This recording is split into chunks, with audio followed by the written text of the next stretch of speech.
আসসালামু আলাইকুম, সবাইকে শুভেচ্ছা জানাচ্ছি। মাসুম মাহবুব।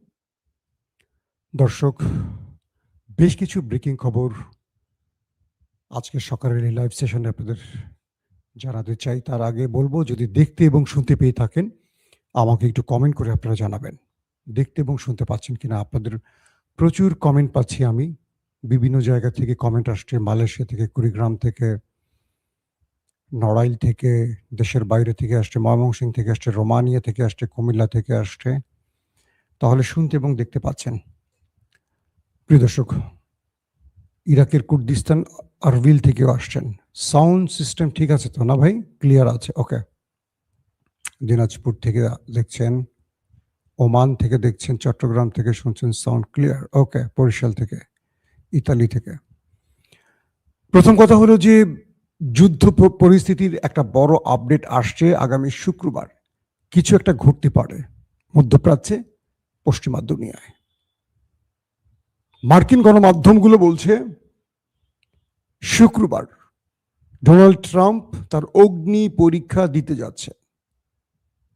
পাকিস্তানের মাধ্যমে ইরানের কাছে বেশ কিছু প্রস্তাব আমেরিকা পাঠিয়েছে এবং ইরান তাদের কিছু প্রস্তাব আমেরিকাকে দিয়েছে। পাশাপাশি ইসরায়েল ভাবছে যে শুক্রবার যদি ডোনাল্ড ট্রাম্প যুদ্ধ বন্ধ করে দেন তাহলে একচাটিয়া মারটা খেতে পারেন তিনি, বা তার খায়েশ পূরণ না হলে কি করবে? এই যুদ্ধটাকে আরো দীর্ঘ করার উপায় কি আছে? পাশাপাশি নেতাচাতুর দেশটির ভেতরে ৭০ থেকে ৭২টি পয়েন্টে ব্যাপক অ্যাটাক করেছে ইরান। তাদের পাওয়ার প্ল্যান্ট পর্যন্ত উড়িয়ে দিয়েছে। মোসাদ অস্ত্রাগারেও, গোপন আস্তানাতেও হিট পড়েছে ইরানের। অনেক গুরুত্বপূর্ণ খবর আসতেছে একটার পর একটা।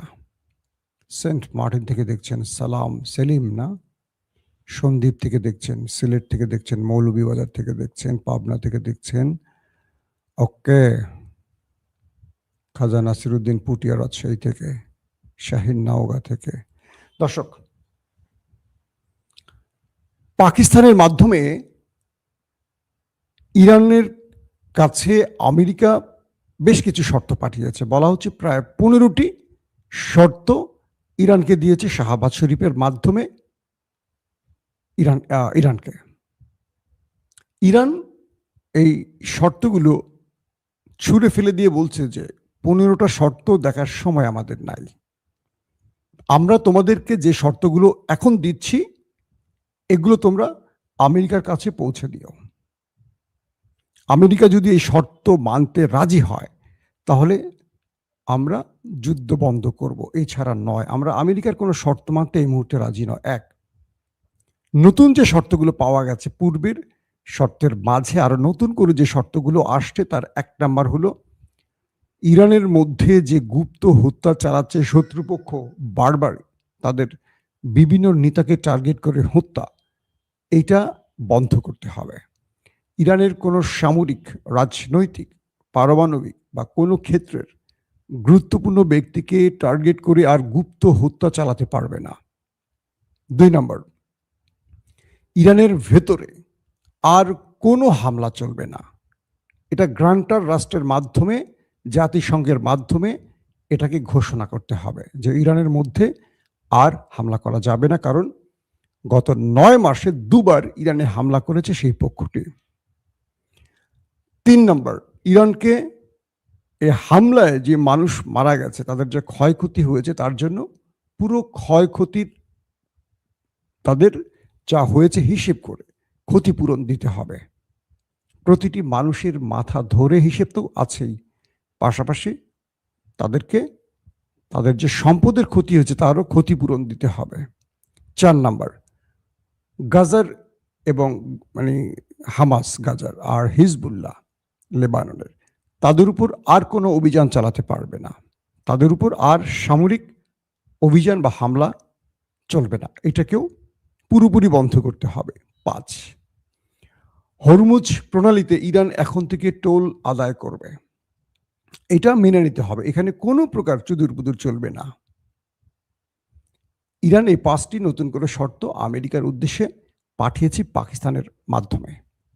আসেন, গত রাত থেকে এখন পর্যন্ত নেতা কাক্কুর বাড়িতে ৭০ থেকে ৭২টি পয়েন্টে বড় আকারে অ্যাটাক করেছে ইরান। বলা হচ্ছে এই সময় মোসাদের গোপন আস্তানা উড়ে গেছে, সামরিক বাহিনীর রসদগার উড়ে গেছে, তাদের স্যাটেলাইট কমিউনিকেশন সিস্টেম ধ্বংস হয়েছে, তাদের লিডাররা যেসব বাড়িতে আত্মগোপনে ছিল সেসব উড়ে গেছে, তাদের গুরুত্বপূর্ণ সামরিক স্থাপনা উড়ে গেছে। বলা হচ্ছে এই ৭০-৭২টি টার্গেটে ইরান এত বড় আক্রমণ করেছে, যেগুলোর পর দেশটির ভেতরে এক মহাযজ্ঞ শুরু হয়ে গেছে। বলা হচ্ছে, ইসরায়েলের পক্ষ থেকে বলা হয়েছে যে আগামী ৪৮ ঘন্টা তারা বড় কিছু করতে চায়।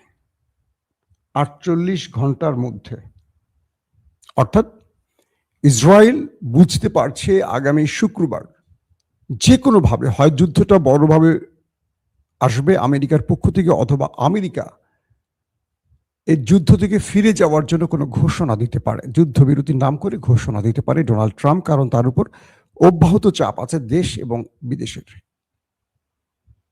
তাহলে নেতানিয়াহু কি করবেন? রাজনৈতিক বিশ্লেষকরা বলছেন ইরান এই সুযোগটি কাজে লাগাতে তার আক্রমণের ধার বাড়িয়েছে। প্রথমের চেয়ে, মানে প্রথম দিককার চেয়ে এখন এই মুহূর্তে ইরান ম্যাসিভ আকারে সেই দেশটির ভেতরে অ্যাটাক করে যাচ্ছে এবং তাদের সামরিক স্থাপনা শুধু নয়, তাদের মেরুদণ্ড ভেঙে দিতে, তাদের প্রযুক্তিগত উত্থানকে ভেঙে চুরমার করে দিতে সমানতালে মুজতবা বাহিনী অ্যাটাক করে যাচ্ছে এবং তাদের যে বিশাল একটা পাওয়ার প্ল্যান্ট সেটাকে পুরোপুরি মিসাইল এবং ড্রোনের মাধ্যমে ধ্বংস করে দিয়েছে। তারা ইন্টারসেপ্ট করে সফল হয়নি। দেশটির মানুষ ঘুমানো তো দূরের কথা, তার বাংকারেও আশ্রয় নিয়ে শান্তি পাচ্ছে না, সেখানে মিসাইল চলে যাচ্ছে এবং ক্লাস্টার যে গুচ্ছ বোমাগুলো আছে সেগুলো ছুটে ছুটে সেই বাংকারের দিকে চলে যাচ্ছে। এই পরিস্থিতিতে ইসরায়েলের টার্গেট হলো ইরানকে একটা বড় ৪৮ ঘন্টার মধ্যে একটা বড় ধাক্কা দিয়ে যুদ্ধটাকে আরো বড় করা, যাতে আমেরিকা কোনোভাবে যুদ্ধবিরতি ঘটাতে না পারে। এটি বলছে আমেরিকা এবং মধ্যপ্রাচ্যের রাজনৈতিক বিশ্লেষকরা। তারা বলছেন ওই দেশটির টার্গেট, নেতা সাহেবের টার্গেট যেন আমেরিকা যুদ্ধটা এখনই বন্ধ না করে, আর বন্ধ করার আগে যেন ইরানকে পুরোপুরি শেষ করে দেয়। আর আমেরিকার ভেতরে বাইরের একটি টার্গেট এখন এই যুদ্ধটা বন্ধ করা। আর ডোনাল্ড ট্রাম্প তিনি তার দুটো এক্সিট রুট খুঁজছেন, একটা হলো বিজয়ের মাধ্যমে এক্সিট রুট যেখানে, আর দ্বিতীয় হলো ইরান নিজেই যেন এমন কিছু করে যেটার মাধ্যমে আমেরিকার ডোনাল্ড ট্রাম্প তার ফেস সেভিংটা তৈরি করতে পারে। এই মুহূর্তে ট্রাম্পের সামনে পথ খোলা দুটো, এক বড় পরিসরে হামলা করে কিছু একটা করে দেখানো, আর নয় মাথা নিচু করে পরাজিত হওয়া। এখন ট্রাম্প কোন পথ বেছে নেবেন, যুদ্ধবিরতি নাকি যুদ্ধ? বলা হচ্ছে এই মুহূর্তে ইরানের খাড়দ্বীপে একটা বড় বাহিনী নামানোর সকল প্রস্তুতি শেষ হয়েছে। যে কোনো সময় ডোনাল্ড ট্রাম্প, হতে পারে শুক্রবারে, তার নতুন করে নির্দেশনা আসতে পারে, হয় যুদ্ধবিরতি অথবা ইরানের ভেতরে দখলদার নামিয়ে সেখানে দখল করা। ইরানের একজন সামরিক উচ্চপদস্থ কর্মকর্তা, যিনি মুস্তফা আলী খামেনির উপদেষ্টা, মহসিন রাজাই, তিনি বলেছেন আমেরিকার সেনাদের জীবনের যদি মায়া থাকে তাহলে তারা এই সিদ্ধান্তকে আরো ভেবেচিন্তে নেক। তিনি প্রশ্ন করছেন যে ইসরায়েলের জন্য যদি আমেরিকানরা জীবন দিতে চায় তাহলে ইরানে প্রবেশ করুক, কারণ যারা প্রবেশ করবে, মহসিন রিজাই বলছেন, যারা প্রবেশ করবেন তারা ফিরে যেতে পারবেন না, এটা হবে তাদের জন্য মৃত্যুকূপ। দর্শক, এখন যে অবস্থাটি তৈরি হয়েছে যে ইরান নতুন করে আবার বলছে যে আমার মিত্রদের জন্য হরমুজ প্রণালী খোলা, এবং যারা আমার শর্ত মানতে রাজি তাদের জন্য হরমুজ প্রণালী খোলা। তাদের মধ্যে আছে চীন, রাশিয়া, বাংলাদেশ, পাকিস্তান, শ্রীলঙ্কা, তুরস্ক, এরপর জাপান, স্পেন, মানে যারা ইরানের শর্ত মেনে নিয়েছে তাদের জন্য হরমুজ প্রণালী খুলে দিয়েছেন মিস্টার মুস্তফা আলী খামেনি। দর্শক, এখন যে অবস্থাটি আসছে, নতুন করে মধ্যপ্রাচ্য ইরানকে নিয়ে ভিন্ন চিন্তা করছে। একদিকে আরব আমিরাত সৌদি আরবের বিরুদ্ধে মার্কিন গণমাধ্যমগুলো কথা বলছে, অন্যদিকে কাতারের একজন সিনিয়র হাই অফিসিয়াল আজকে স্টেটমেন্ট দিয়েছেন যে ইরান আমাদের জন্য শত্রু নয়, ইরান আমাদের এখানে শত বছর নয়, হাজার বছর ধরে আমাদের প্রতিবেশী বন্ধু হয়ে আছে। আমাদের জন্য কখনো ইরান ভয়ের কারণ নয়, আতঙ্কের কারণ নয়। আমাদের জন্য কারা আতঙ্কে সেটা আমাদের বিবেচনা করতে হবে। ওই দেশটির কথা ইঙ্গিত করেছেন। কাতারের সেই হাই অফিসিয়াল আরো বলছেন, আমরা চাই আমাদের এই মধ্যপ্রাচ্যে বা আমাদের এই জোনে শান্তি আসুক, আর এই শান্তি যারা বিনষ্ট করছে তাদেরকে বিতাড়িত করার সময় এসে গেছে। কাতারের এই স্টেটমেন্টে বুঝে যাচ্ছে কাতারের ঘুম ভেঙেছে একটু দেরিতে হলেও। এখন তারা চিন্তা করছে তাদেরকে কারা ক্ষতিগ্রস্ত করছে, কোন দেশ ক্ষতিগ্রস্ত করছে। ইরান তো তাদের ক্ষতি করছে না। তো এই পর্যায়ে রয়েছে এখন। প্রিয় দর্শক,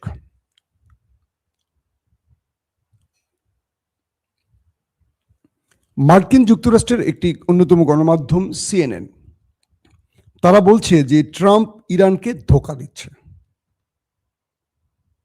ট্রাম্প ইরানকে ধোঁকা দিচ্ছে কিরকম? তিনি সময় ক্ষেপণ করছেন বিভিন্ন আলোচনা বা যুদ্ধবিরতির প্রস্তাব নিয়ে।